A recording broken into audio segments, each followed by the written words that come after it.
বাংলাদেশকে চ্যাম্পিয়ন করার জন্য যে গোলটা দরকার ছিল সেটা রোনান সুলিভানের পায়ে আসে এবং বাংলাদেশ চ্যাম্পিয়ন হয়। ফুটবলে আরো একবার বাংলাদেশের কাছে আমাদেরকে হারতে হলো। এবার ফাইনাল ম্যাচে 4-3 টাইব্রেকারে হারিয়ে চ্যাম্পিয়ন হলো বাংলাদেশের অনূর্ধ্ব-20। সাব চ্যাম্পিয়নশিপে 7টি দল অংশগ্রহণ করেছিল: ভারত, বাংলাদেশ, পাকিস্তান, নেপাল, ভুটান, শ্রীলঙ্কা এবং মালদ্বীপ।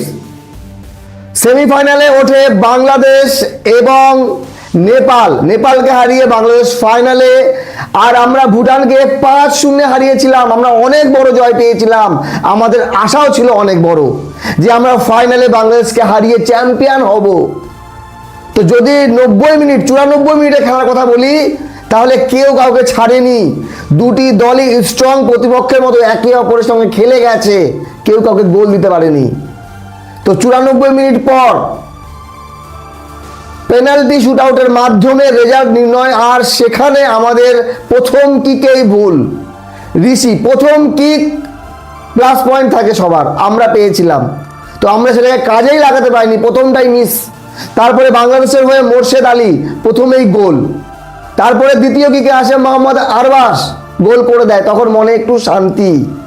তারপরে বাংলাদেশের আসে চন্দন রায়, গোল করে দেয়, তখন 2-1 এগিয়ে বাংলাদেশ। তারপরে আমাদের আসে স্যামসন, গোল করে দেয় 2-2 বরাবর। তারপরে আসে আব্দুল ফাহিম, সেও গোল করে দেয়।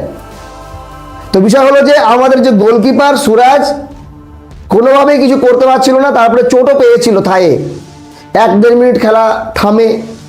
তারপরে বিশাল যাদবও গোল করে দেয়। তখন আমরা 3-3 সমান, বাংলাদেশ 3 আমরাও 3। বাংলাদেশের 2টো কিক বাকি, স্যামুয়েল আসে, বারে লাগে, গোল হয় না, বাংলাদেশও মিস করে যায়। তখন 3-3 আর একটা করে কিক বাকি, তো আমাদের মনে একটা আলাদা আনন্দ। তারপরে শেষ কিক আমাদের করতে আসে ওমাং ডুডুম, আমাদের এবারে সেরা প্লেয়ার, কিন্তু ওমাং ডুডুম বাইরেই মেরে দেয়। আর বাংলাদেশের হয়ে শেষ কিক করতে আসে কে? রোনান সুলিভান, আর সে ভুল করেনি। বাংলাদেশকে চ্যাম্পিয়ন করার জন্য যে গোলটা দরকার ছিল সেটা রোনান সুলিভানের পায়ে আসে এবং বাংলাদেশ চ্যাম্পিয়ন হয়। ইতিহাস সৃষ্টি করলো বাংলাদেশ। আন্ডার-20 সাব চ্যাম্পিয়নশিপে 2024-এ নেপালকে হারিয়ে চ্যাম্পিয়ন হয়েছিল। আর আমাদের সুযোগ ছিল, এবারে আমাদের দলটা ছিল যথেষ্ট শক্তিশালী, আমরা চ্যাম্পিয়ন হওয়ার যোগ্য দাবিদার ছিলাম, কিন্তু জায়গা মতো আমরা আমাদের ইমোশনকে কন্ট্রোল করতে পারিনি। ওই যে বললাম, একটু দেখে যদি গোলটা করতে পারতাম, আর একটা গোল করলে তারপরে তো বাংলাদেশ একটা ভুল করতো, তাহলেই ম্যাচ জিততে পারতাম, কিন্তু বাংলাদেশ ভুলই করেনি। যেই ভুলটা হয়েছে সেটাও বারে, একদম জাস্ট 19-20 বলতে পারেন। তো বিষয় হলো যে আমাদের প্লেয়ার কাউকে আমরা খারাপ বলতে পারবো না, মিস হতেই পারে, কিন্তু এই ম্যাচ আমাদের ছিল, আমরা জিততে পারতাম, কিন্তু আমরা পারিনি। বাংলাদেশ চ্যাম্পিয়ন হয়েছে, অনেক অনেক অভিনন্দন বাংলাদেশ, কংগ্রাচুলেশন। যথেষ্ট ভালো খেলেছে, কারণ গ্রুপ পর্বে আমরা একই গ্রুপে ছিলাম এবং সেখানেও 1-1 ম্যাচ ড্র হয়েছিল।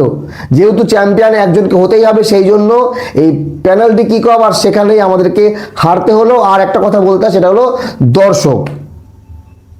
যেভাবে দর্শকরা মাঠে চিল্লাচিল্লি করছিল, মনে হচ্ছিল এটা বাংলাদেশেরই কোনো একটা মাঠে, ঢাকাতেই হচ্ছিল মনে করেন, এমনভাবে বাংলাদেশ সাপোর্ট পেয়েছে। আমাদেরও ছিল কয়েকজন দর্শক, কিন্তু বাংলাদেশ ফুল সাপোর্ট পেয়েছে। তো ফুটবলের প্রতি বাংলাদেশের যে আবেগ, সেটা এই এজ লেভেলেও আমরা দেখলাম।